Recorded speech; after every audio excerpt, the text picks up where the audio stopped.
This is 365 Sports, powered by Sikkim365.com.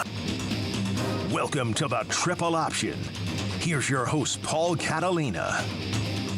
Welcome in alongside Royden Ogletree. I'm Paul Catalina.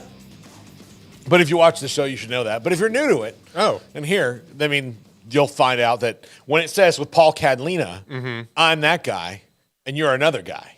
Well, I mean, would they really know if they haven't watched the show? I mean, but like you would assume the first guy who talks would be Paul Catalina.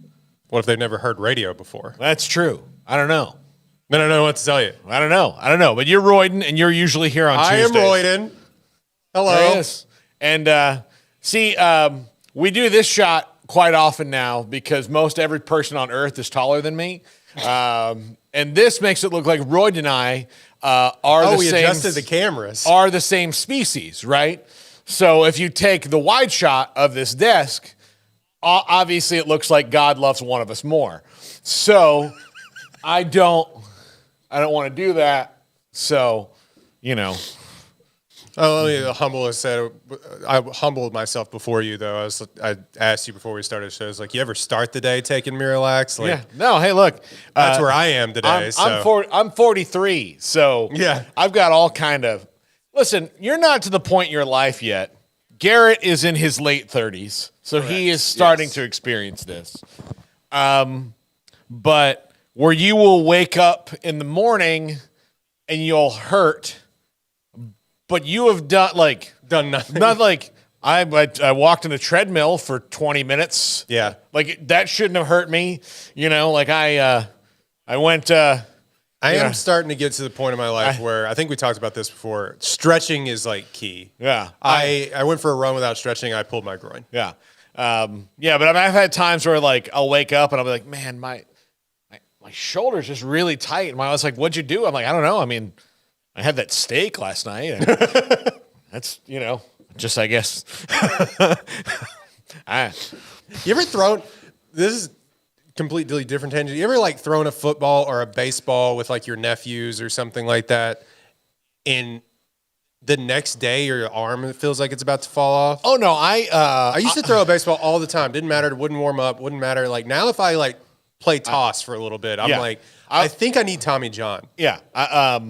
My wife's nephew he's like a really good baseball player, and I've like watched his dad like play with him. Yeah. And then like I see the look in his face where his dad thinking like, could I go full like I went, 9 innings in a pitcher's duel type game, like put ice in and like a jacket over my arm and all that. Like this is postseason on 3 days rest, complete game. I've seen the look in his face, like, and that was like an hour, and no, but like I remember playing football with a buddy of mine's kid for like 40 minutes one time, and I wasn't like heaving it deep or anything, but afterwards I was like, oh man.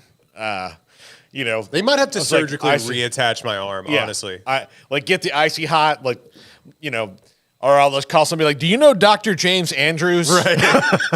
Do you think I could get specifically for who was Kobe's doctor when he got that weird German stuff in his knee, the stem cells or whatever? Yeah. Can I go see that guy? Like you'll be fine in 3 days. Doesn't feel like it. Doesn't feel like it at all. And look, you're also talking to the guy who 4 years ago ripped both of his hamstrings playing softball. So it's incredible. Yeah, it was. It was one of the greatest sports feats of my life. It was a grand injury. To do both is like I don't think Justin Jefferson could do both at one time. Yeah. I will tell you, the worst part about ripping both your hamstrings is the next morning when you have to sit down on the toilet.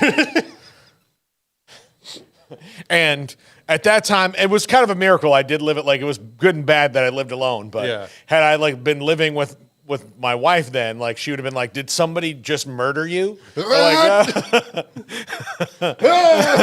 just the way down, I just like screamed the whole way. and then sat there and cried for a minute. Like, You got to hold on to the towel rack to let yourself. What is my life? This is not right. This is a football show. Yeah, no, it is. It is a football show. We're going to talk several different things today. In the last segment, Riley Leonard, Dillon, Gabriel have both made their transfer portal decisions, and they're both big-time decisions. Which one of them will can deliver their team to the promised land of the 12-team playoff next year? Obviously, Oregon would have been in that this year.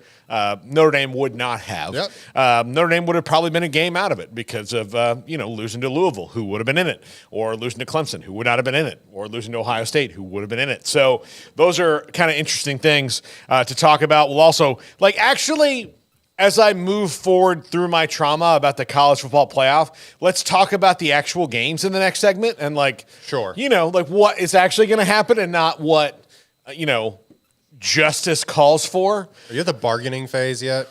I think this might be it. Okay. This might be it, where I just have to deal with it. I have a lot of weird things where only one player outside of the transfer portal guys that Florida State's lost, all of which except for one are backups. Well, all of them are pretty much backups. One of them is a pretty solid rotation player, but they're all not the starters.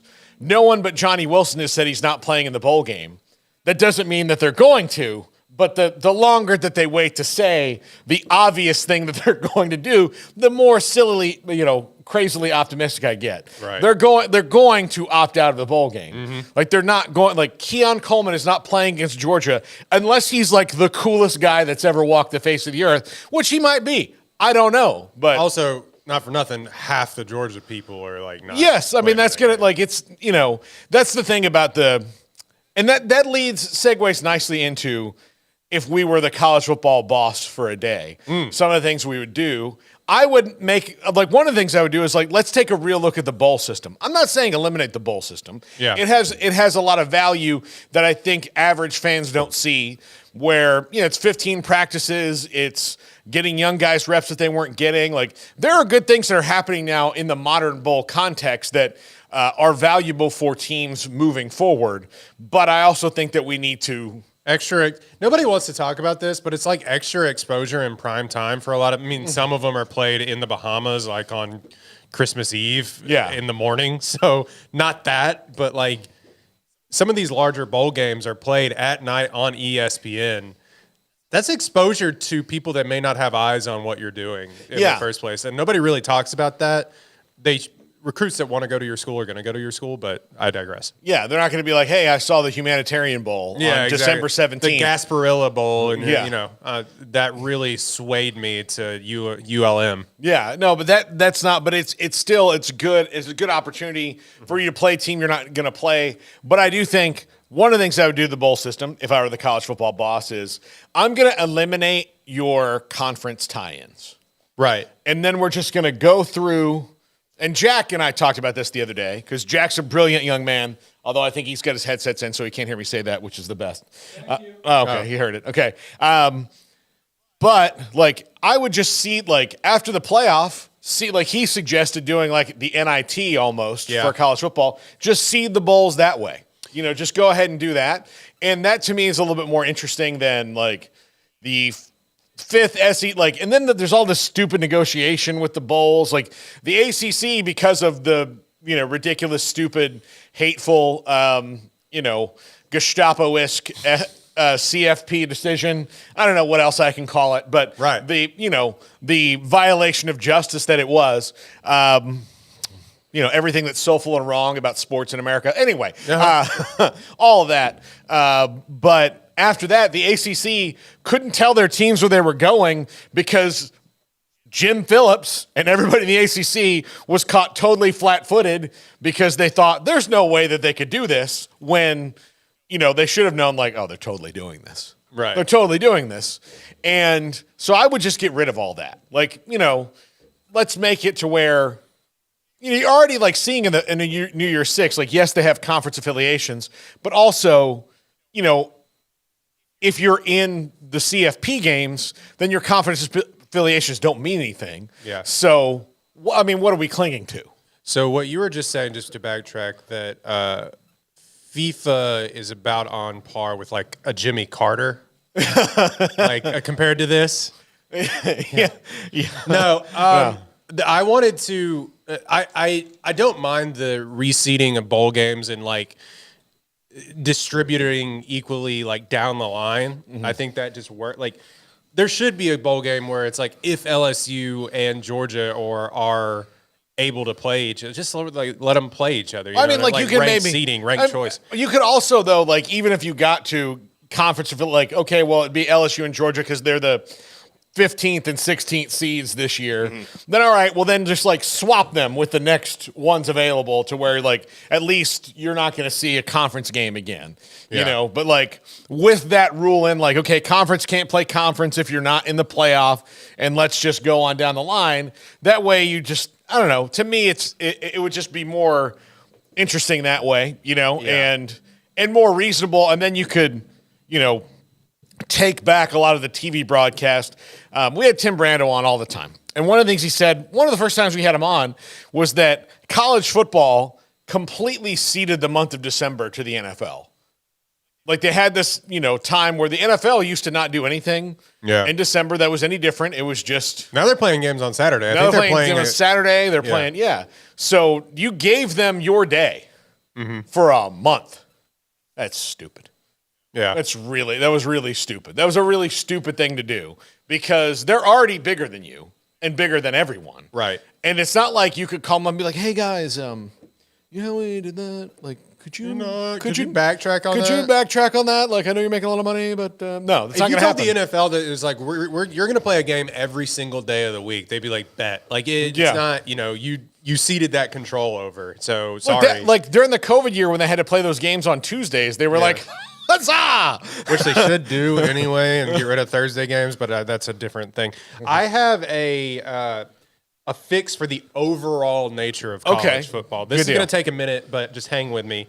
It's from a guy named like Sideline Ace on TikTok. Yes, I'm on TikTok. Yes. No, I don't understand it. But do you do dances and stuff? I don't yet. That was, by the way, kids, here's your next TikTok dance. Right. I mean, maybe not like that, but I mean, who knows what's going to happen?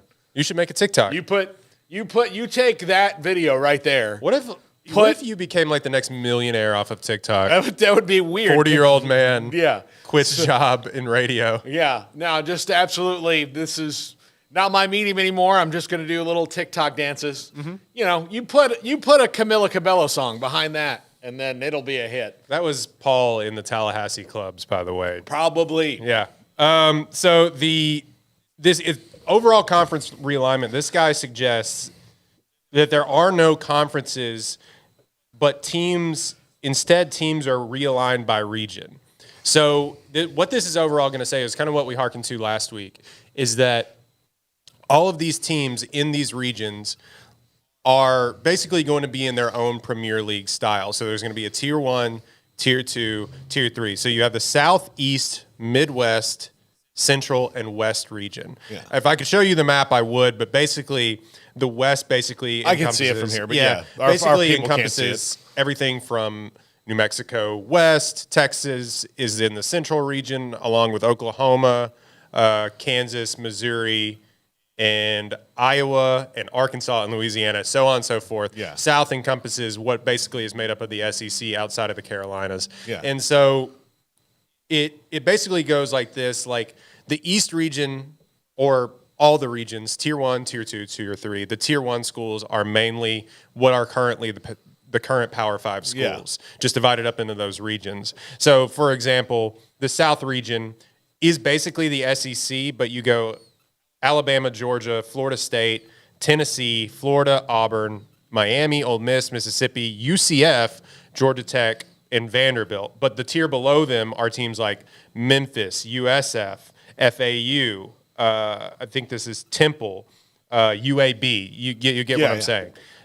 So just for example, for your listeners that follow along with the Big 12, Texas, OU, LSU, A&M, Texas Tech, TCU, Baylor, Arkansas, Kansas State, Kansas, Nebraska, OSU. That would be the central region. Below them would be Tulane, Missouri, U of H. Now, you'd have to knock some teams down, but he suggests that the top two teams from Tier 2 and Tier 3 get promoted. The bottom 2 teams from Tier 1 and Tier 2 every year get relegated. Yeah. So that would be a continuous, oh, well, we're not in the Power 5. Well, you want it. It's like the Premier League. You keep it moving cyclically. Yeah, I don't even know. Yeah, it's a cyclical thing, rather. Yeah. So, but then they suggest that the schedule becomes 10 regional games. You play everyone in your region 8 games from the same tier, 2 from a different tier. Yeah. 2 non-regional games, 1 from the same tier, another Power 5 school, and 1 from a different tier. Yeah. So then you have a regional tournament. This basically comes down to that you're making college kids play like 19 games, but we'll get past that. You'll have a regional tournament, 6 from Tier 1, top 4 from Tier 2, top 2 from Tier 3, like a tournament that they have in England. Yeah. The FA Cup. Yeah. Basically, where you determine it doesn't matter what premiership you're in. Yeah. You are just the best team in England that year. Yeah. Normally it's like Manchester United, but who cares? But then he suggests taking away the 12-team playoff, but then making it a 6-team playoff where because we have 5 regions. Yeah. Everyone has an automatic bid, no arguing. If you win your regional tournament, you're in, and then a 1 at-large bid. Yeah. That is still determined by a committee. The problem is then you have to have a committee. Yeah. But regardless, you have 5 regional champs. That way it's settled on the field. We don't have this Florida State debacle. The bowl games thing is interesting because he suggests after regional tournaments, the bowl selection committee, they're going to have to do a lot more work. We'll rank the top 18 teams from each region. Top 8 teams from Tier 1, top 6 teams from Tier 2, and top 4 teams from Tier 3, rather. The regional champ and the 1 at-large bid are not bowl eligible because they're in the playoffs. Yeah. Just get rid of them. Total, 18 teams per region, 90 eligible teams, 45 bowl games. So this gets a little more in the mud about regional bowl tie-ins. You don't want to do that, so maybe let's. Well, I mean, let's even scratch that. But I mean, like I said I don't want to do that. This is your Rose Bowl, Midwest number 2 seed, West number 2 seed. So you keep the West tie-in into the Rose Bowl. The Sugar Bowl, South number 2 seed, Central number 2 seed. So it's kind of the same tie-in. Yeah. SEC, Big 12, go on down the line, and they have all these other bowl tie-ins. But then they have some bowl games with no regional tie-ins, like the Military Bowl, the Copper Bowl, New Orleans Bowl, some things like that. A bowl selection committee will pick the remaining matchups. Mm-hmm. And he gives the final notes on this. The format guarantees that schools can compete for national title every year, no matter what tier they're in. Mainly it's if you're in the top tier, but you can continuously win. Yeah. Another positive, teams will get to play against teams in their region more often and create more rivalries. So you keep that in-state or regional rivalries. And most of these places are within driving distance. I mean, I guess if you're outside Texas, but smaller schools have the opportunity to build up the programs and move up. That's kind of what my thing is that we're looking at, is that there is no upward trajectory for the have-nots right now. Mm-hmm. And there never has been, really. Yeah. But unless you were a Baylor and thrown in by the governor of Texas into the conference in the last second, where would they be had that not happened? You know what I'm saying? So I think that, like, all of a sudden FAU has Lane Kiffin and they're 11-1 that 1 year, or those couple of years. They keep moving up. They can compete. I like that about this.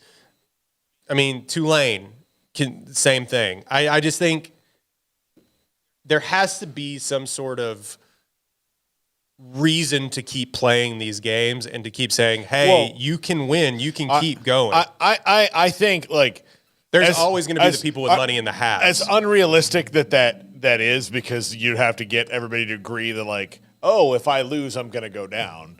Right. And that's not a very American thing to do. Yeah. But I do think that there needs to be, and that's what we talked last week with, like, the new subdivision of the NCAA, at least you're setting a point of, okay, we're willing to spend this much money on something.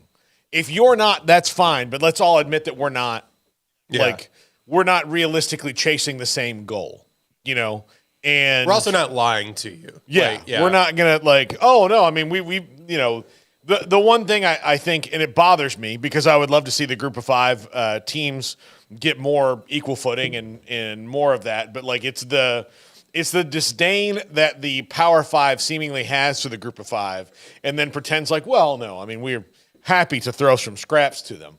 Cincinnati, cute. Yeah, come on in, begrudgingly doing these things. And mostly it's because they A, don't want to share, and B, they don't want to get embarrassed by someone they think is beneath them. No, and look, if you look at the Premier League, it's literally Manchester City. Like that, it's Manchester City, Man United, Liverpool. I know, some of those teams haven't won, but Manchester City has been kicking everyone's teeth in for the past 2-3 years since COVID, and everyone knows the rub, but there's still a hope that they can compete. And the amount of money also fluctuates if you can get up to those leagues. So if Leicester City or Norwich or somebody like that, I know I'm talking about football and not football, but I think that if those teams can get, then the revenue share goes up. But I think you're right in saying that if Alabama has a stinker year, you're going to tell them all of a sudden that they can't. They never will. But if they do, they're going to get relegated. You know what I mean?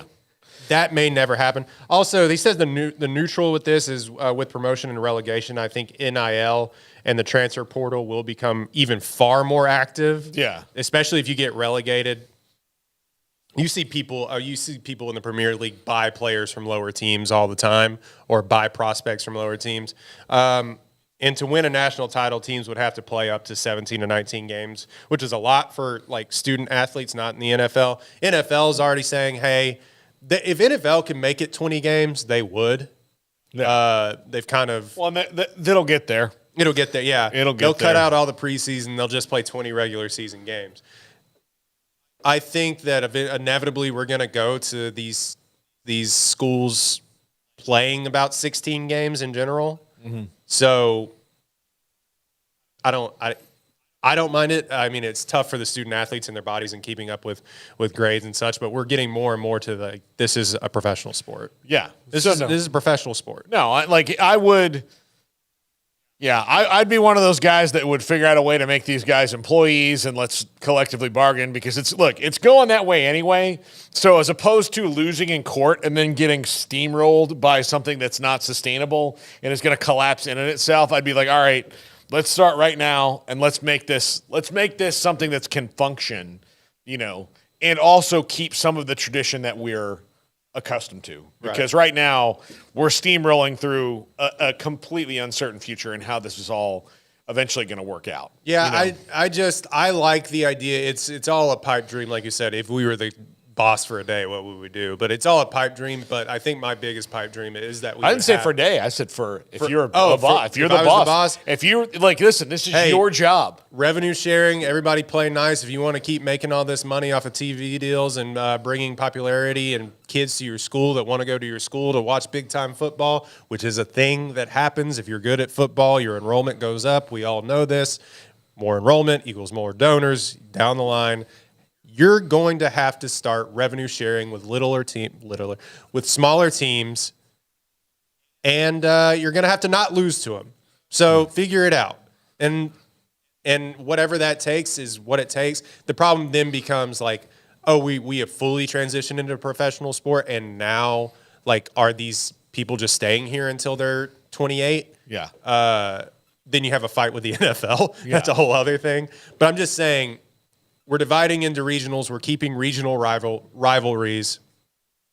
And may the best man win. Yeah, absolutely. All right, when we come back, let's talk about the actual games in this college football playoff and break them down, as opposed to what I think it should be and what, wish casting. Yes, exactly. As opposed to, their defiance of God himself in this. No, that's probably not true. I doubt that one day that during the rapture it's going to be like, and by the way, College Football Playoff Committee. Greg Sankey, you will pay for your sins. 2023 really was not a good idea. Now, when we come back, we will talk about the actual CFP and how it's going to shake out. This is the Triple Option on 365 Sports. If your business is like most, you need things done quickly. But if you're still tying your critical applications together on multiple shared public networks, you've probably been feeling the slowdown. And that's no good for business. A private UPN fiber network can get you and your business moving at the speed of light. Whatever you need, we can build it. Internet, Metro Ethernet, Waves, dark fiber. We deliver custom private networks and are focused on business customers only. Our next generation 100% fiber optic infrastructure offers you low latency and ultra scalable bandwidth with speeds up to 100 gigabit to run your critical applications. Your connection won't be limiting your performance anymore. It's diverse and scalable, so it can grow and change as your business grows and changes.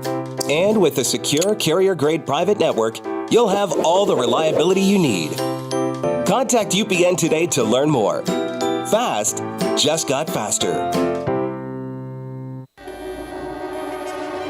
This is 365 Sports, powered by Sikkim365.com. Welcome to the Triple Option. Here's your host, Paul Catalina.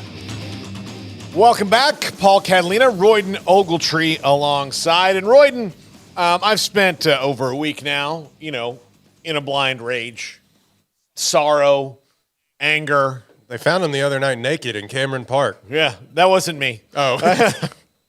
No, but no, it just, man. Screaming, we were undefeated! Yes, all those things. I've been through it all. Just grabbing strangers on the street going, is there no justice in this world?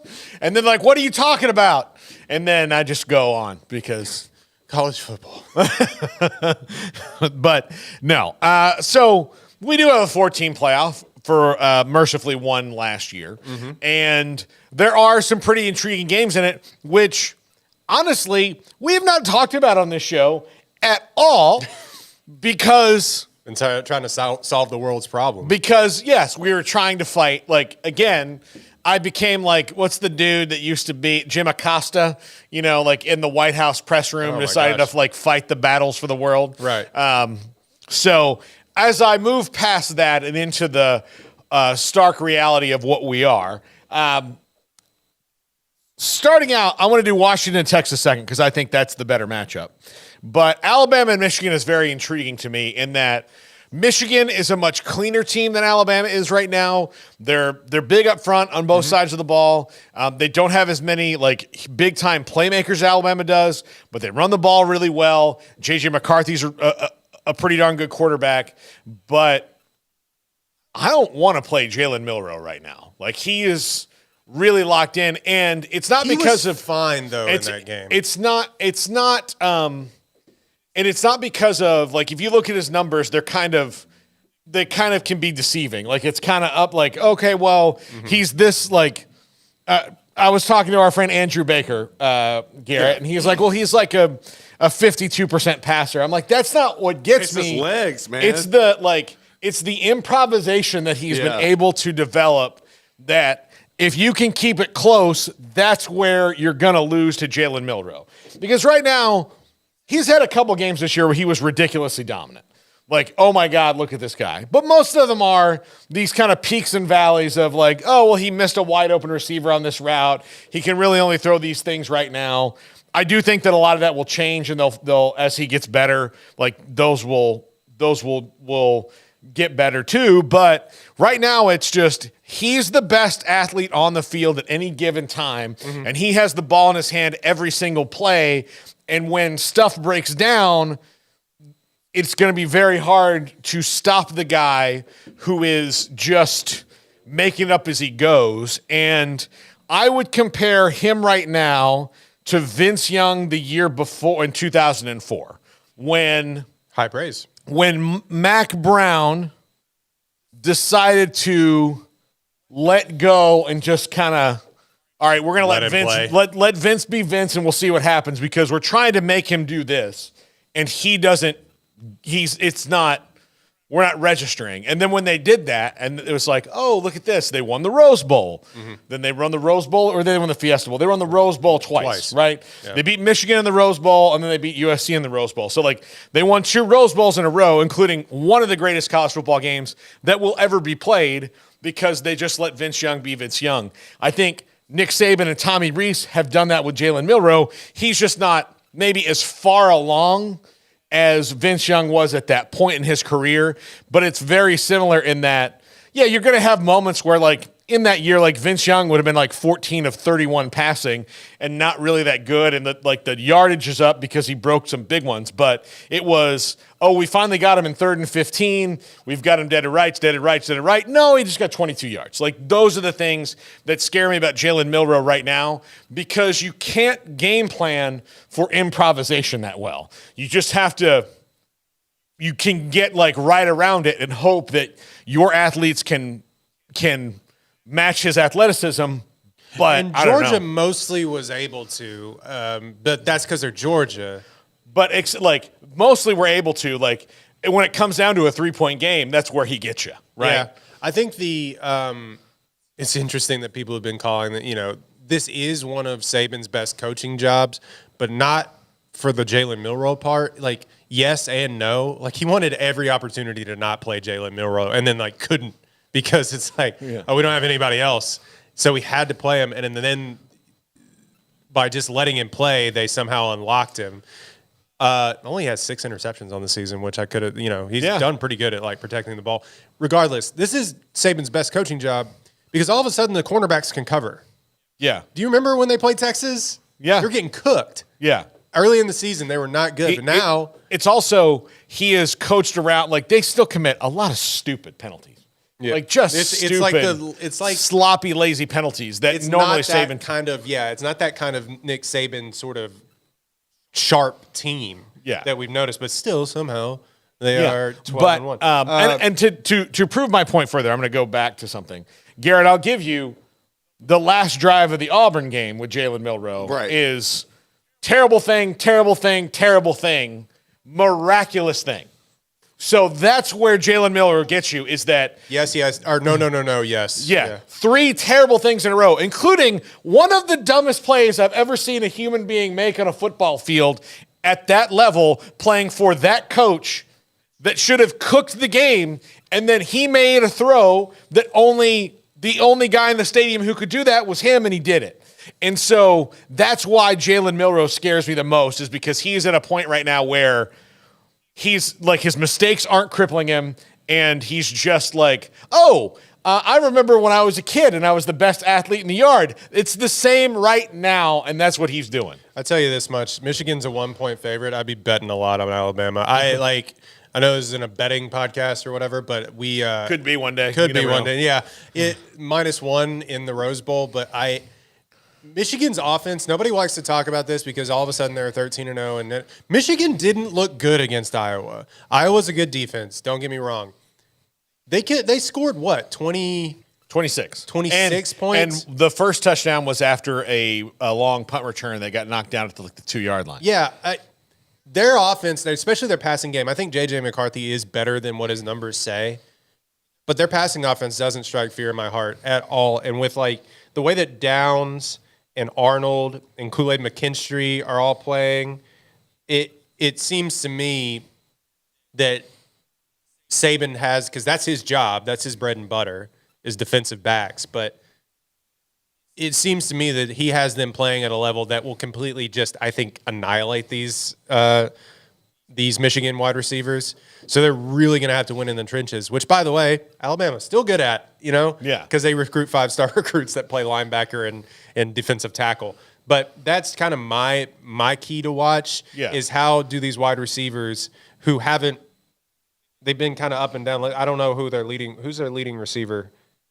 Wilson. Roman Wilson, 662 yards this year. Maybe Loveland can get out there as a tight end and exploit some of that, but I really think that the matchup trying to throw the ball down the field is going to be a problem. Yeah, I agree. I agree. All right, so Texas and Washington. Garrett and I have spent a lot of time talking about this particular one, actually. Garrett, I think this one, it's weird. I think Texas matches up. Obviously, we've seen him match up with Alabama. Right. I think they would stroke Michigan. And I think, I really do. Like, I think that where maybe it won't be like Texas beating Michigan badly, it's just because Michigan is so well coached that, like, that wouldn't necessarily happen. But I do think that they've got athletes, like, they can match Michigan all over the place and maybe exceed them in places like nobody else can. But if you were to draw a team that can exploit Texas's weaknesses more, it would have been Washington. No, it really is. I mean, the Texas secondary has struggled all year long, and then having McMillan come back healthy, and we saw what he was able to do against Oregon last week. He put him with Polk and Dunze. That's going to be a mismatch nightmare. My thing is going to be, because I don't think Washington's necessarily going to have a problem putting up points. It's going to be which Quinn Ewers shows up, and if they get into a shootout situation, can he compete with that?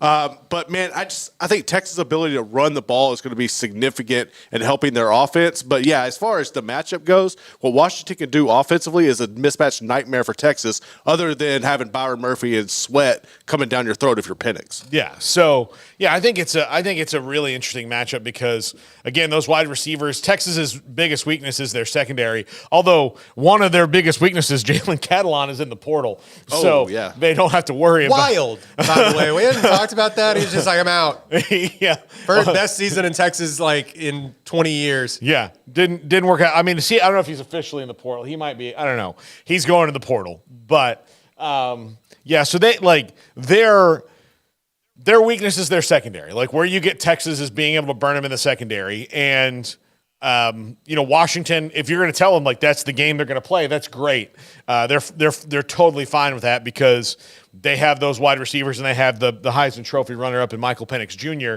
I wonder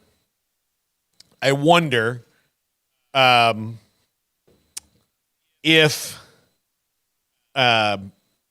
we see the Quinn Ewers we saw in the Big 12 title game. And look, he was electric in that game. He was great against Texas Tech the week before. He's been really good since he came back from injury. But how many of those games have been against teams like Washington? We'll see. Can you throw them to a win if you have to? Now, the running game's still been good in spite of the fact that Jonathan Brooks has been hurt. But this, yeah, I agree with you completely. This comes down to, do you see the Quinn Ewers that we just saw the last couple weeks? Because if he is now taking that step, that's bad news for everybody in the playoff and everybody next year when he comes back, because he's finally maybe clicked mentally and physically at the same time, which I don't think was necessarily happening before. Last year you saw these flashes, but Texas lost the games they lost because Quinn Ewers could not throw them to a win. And now it looks like he might be able to do that. I think it is interesting because the numbers would tell you otherwise, and Texas fans will get mad at me when I say this because he's been playing so well, and I was dead wrong about Quinn Ewers. I will say this. Even though he can be baited into an interception, it feels like. And there was a moment, even though he had thrown 3 touchdown passes or whatever it was, and Oklahoma State was dead to rights, that he threw a pick, and all of a sudden it felt like they had momentum and they got back. Then they ended up running them out of the building. But do you remember what I'm saying in the Big 12 championship? Yeah. He threw a pick, and then all of a sudden it was like, oh, they're within 2 scores again, Mm-hmm. And if that happens, can he overcome it on a stage as big as that? Because we tend to forget he's still a young guy, too. Yeah. Michael Penix, been around the block, still a young guy as well. But what is Quinn Ewers? He's not 21 yet, or is he? So I'm interested to see that. The other matchup I'm looking forward to is off the offensive line versus Texas defensive line, Washington's offensive line versus Texas defensive line. I think if you make Penix sit back there and throw it, obviously he's been incredible all year, but I think a lot of that Washington game also is predicated on getting the ball out fast, just like most of these offenses are. So, I just saw Texas defensive line make grown men in the trenches look like boys all year. So if they can get to the quarterback, obviously that is a key to win most games. So I'm not saying anything new there, but I do think that is a matchup worth looking further into. But he should be able to make some chunk play shots down the field against those defensive backs as well. 4-point favorite for Texas going into this. Is it weird to say that this is the worst matchup possibility for both of these teams? Yeah, no, I mean, this was the one that you would not have wanted if you were either one, right? If you're Washington, you're kind of like, I beat Oregon twice. Like, I should probably be the 1 seed and playing Alabama, who I match up better with on paper. Like, yeah. I just think this is the word. They're like, they got Texas. They're probably like, ugh. I'll tell you this. I think one of the other things that's not talked about is, and this is because the SEC is the story here, how they got in. But the Big Ten is the other big dog conference. And they got the number 1 seed of a team I don't think is very deserving based on their wins of being the number 1 seed. I don't think they are. I think comparatively Washington, because they have the same record, has better wins than Michigan. You made a good point. They should be the 1 seed. Really? And Michigan should be the 2 seed because Washington has much better wins. Michigan didn't have to play Ohio State twice. No. They dodged that bullet. Because they may never get to again because of the way the new conference is, but they dodged that bullet, and they only had to play 2 teams that were any good all year long in Penn State and Ohio State. So, again, why did that happen? Why did Michigan get to be the number 1 seed? Because early in the season they were ranked 2 and 1 all year long before the season started, and they're the Big Ten, so we're also not going to question them. They were in the CFP last year. I think that's got to give them a benefit of the doubt as well. Yeah, they were in the CFP. They got boat race by TCU. Everybody wants to forget about that, too. Yeah, no, I mean that's so yeah. There are a lot of things that don't make sense. They're like, oh well, the strength all right, was Michigan's strength of schedule good? No, it was terrible. No, I mean, so why is nobody talking about that when it comes to it? They had a terrible, terrible schedule. Georgia's was the worst they'd had in a long time and was only buoyed by the fact that Mizzou became good this year. And Ole Miss. And Ole Miss, those two. Otherwise, if you go by how it starts out at the beginning of the season, Georgia had their easiest schedule in history. Yep. They just had a ridiculously easy schedule. So I don't know.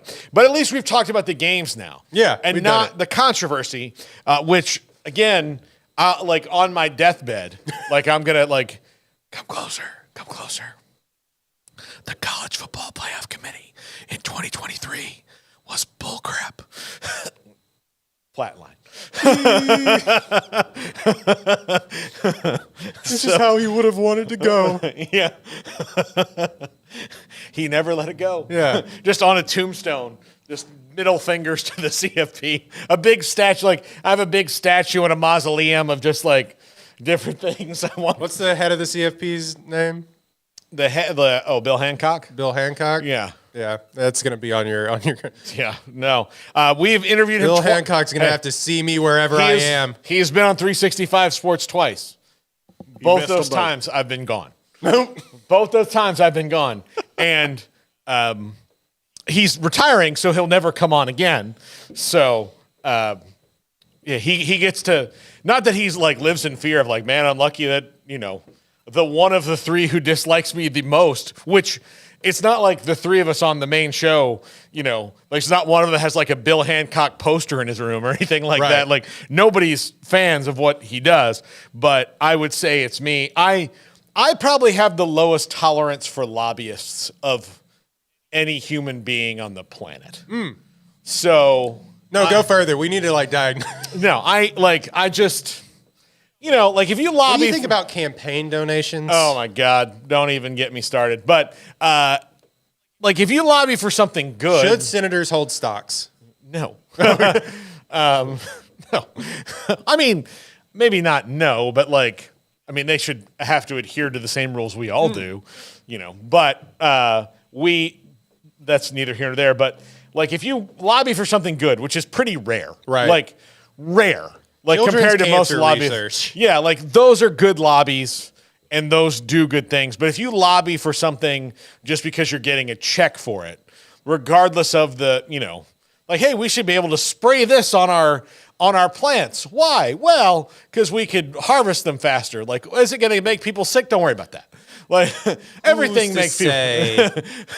Who's to say what sick is? Yeah, Like, sick like throwing up violently, 7% of people. Since when have you let the government to tell you how you feel? Yeah, those kind of things. So when it comes to a lobbyist and something I love, like college football, like that intersection is a thing I cannot abide. So yeah, I don't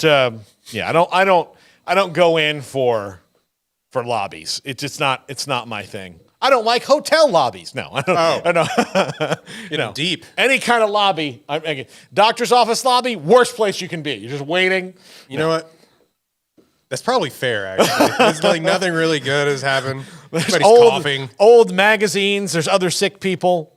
Yeah. You may not even be sick. You might just Ducks have to be Unlimited, there to make sure that you're not. Yeah. So no. All right, when we come back, Dillon Gabriel, Riley Leonard made big transfer decisions and went to big spots. Does Riley Leonard help get Oregon over the line? And does Dillon Gabriel help get Oregon over the line? Does Riley Leonard help get Notre Dame over that line? We'll talk about next.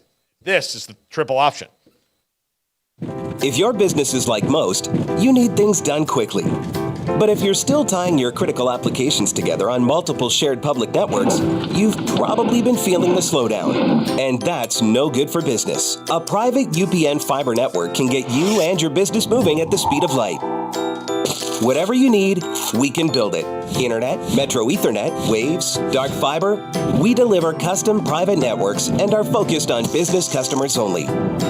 Our next generation 100% fiber optic infrastructure offers you low latency and ultra scalable bandwidth with speeds up to 100 gigabit to run your critical applications.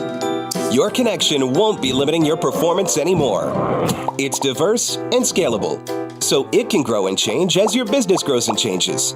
And with a secure carrier-grade private network, you'll have all the reliability you need. Contact UPN today to learn more. Fast just got faster. This is 365 Sports, powered by Sikkim365.com.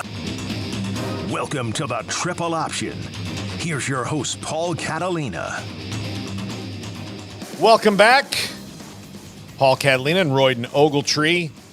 Dillon Gabriel to Oregon, Riley Leonard to Notre Dame. These are so far the biggest QB decisions of the transfer portal cycle.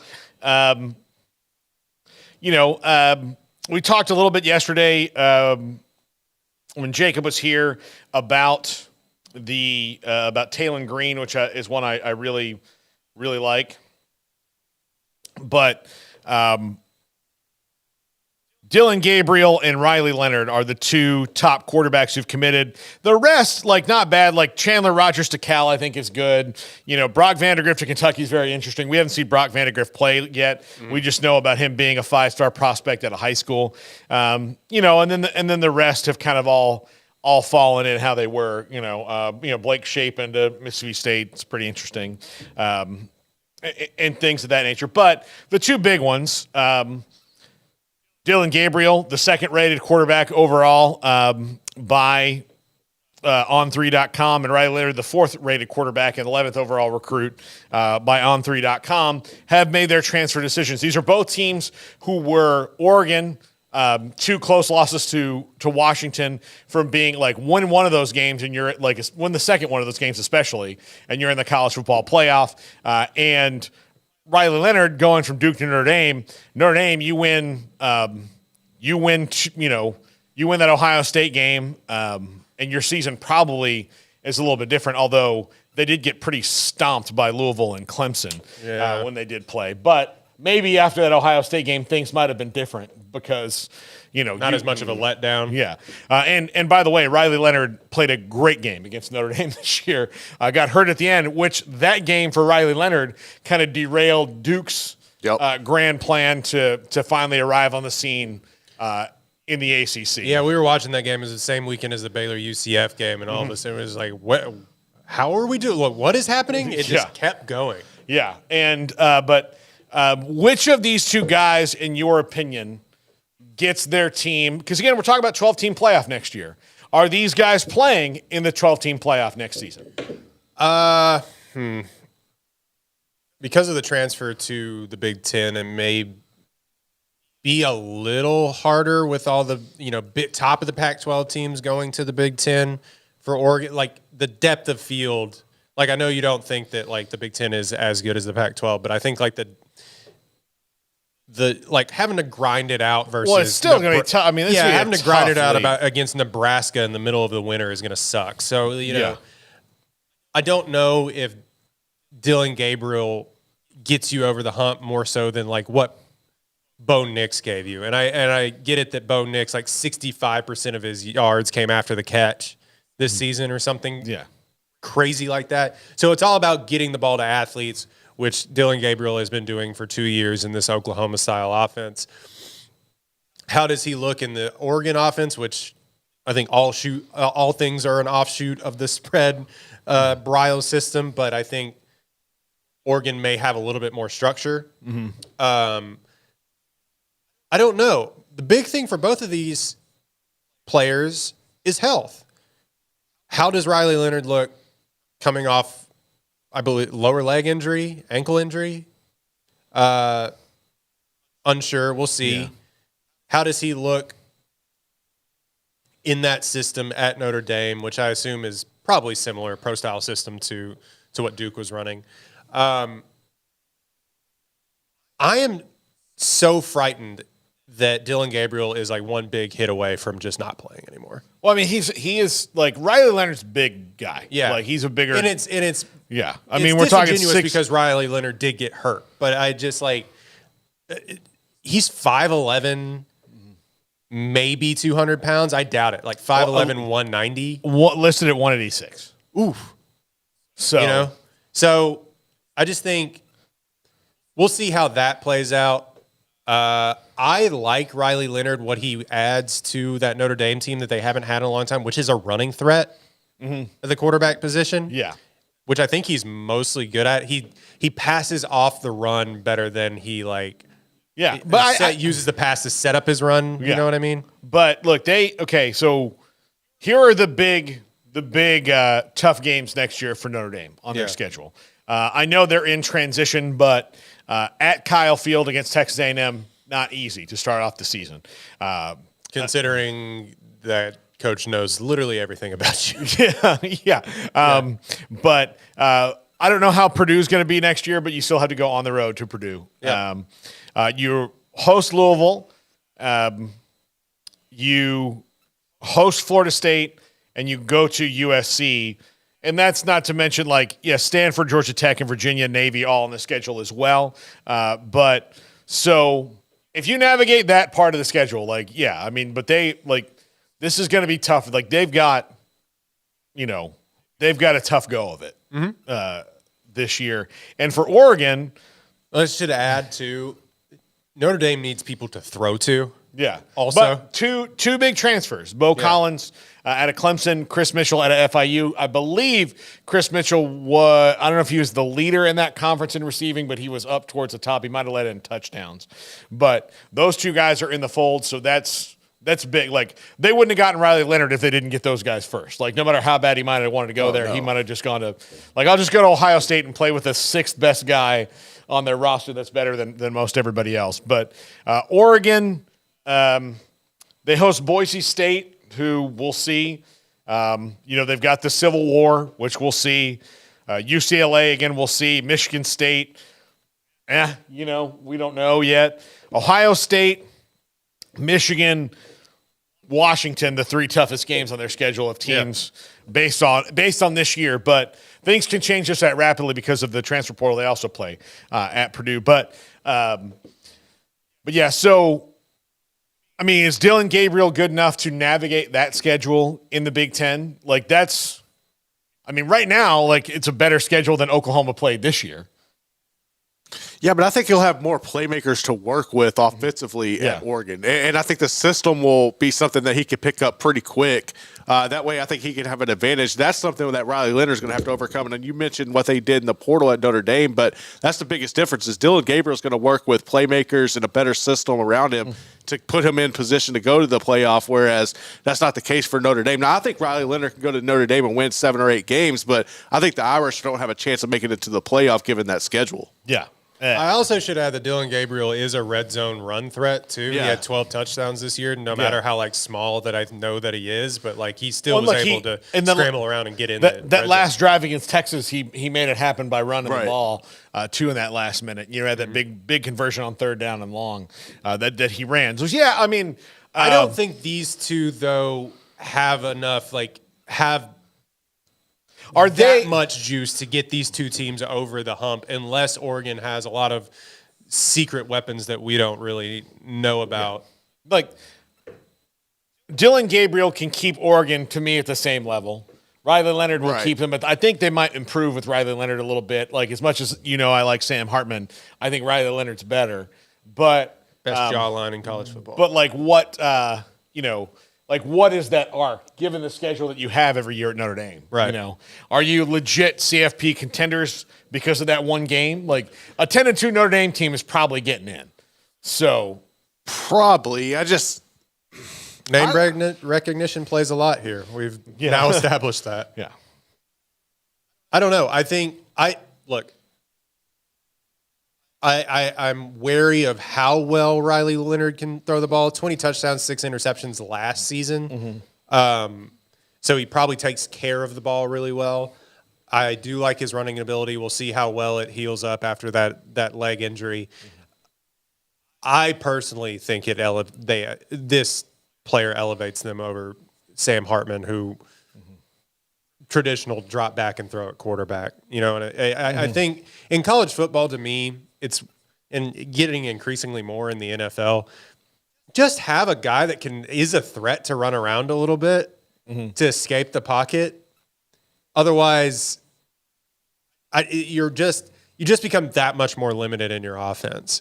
Now, I know if you have a Peyton Manning who's just going to put it on a dot every single time, then whatever. But most of the time, these guys aren't that. Yeah. So I would just have a guy that is a threat to maybe keep the ball once in a while. Yeah. No, and I think both of them will do well in those systems. I think Riley Leonard will do really well in that Notre Dame system, especially since they'll have better wide receivers this year, I think. Interesting quarterback room now for Oregon, because now it's Austin Novosad, who hadn't had a lot of playing time, who will be a redshirt freshman. I'm sure they'll bring in they'll bring in a freshman quarterback, but now their 4-star recruit, backup quarterback, which I guess Austin Novosad leaped him, but he transferred out as well too. So the depth is kind of interesting there at Oregon if Dillon Gabriel doesn't stay healthy, which, like I said, is a real concern. Yeah. I feel like I'm jinxing the poor kid now. I don't want to do that. I just it is very rare unless you're like Russell Wilson. Yeah. Didn't Bryce Young miss some time his last year too? Yeah. Well, that's what Milroe played against A&M, beat him. Yeah. So last year. So yeah, we'll see. Royden, thank you as always. Oh, you're quite welcome. Yeah. Today on the show, we'll talk in depth about Riley Leonard. Mike Frank, a Notre Dame insider, going to join us. Also, we will talk to Scott Docterman. He has an interesting 2014 playoff based on the FCS. Plus, I want to ask him, he's keyed into the Big Ten. He's covered Iowa a long time. What their plans are at offense, like how to change the offense as it moves forward into the new Big Ten where they can't run and hide in the West anymore. Run and shoot. Yeah. And then we'll have John McClain, and we're working on some other guests. That is coming up this afternoon at 3 o'clock, just an hour and 2 minutes from now. This is 365 Sports. If your business is like most, you need things done quickly. But if you're still tying your critical applications together on multiple shared public networks, you've probably been feeling the slowdown. And that's no good for business. A private UPN fiber network can get you and your business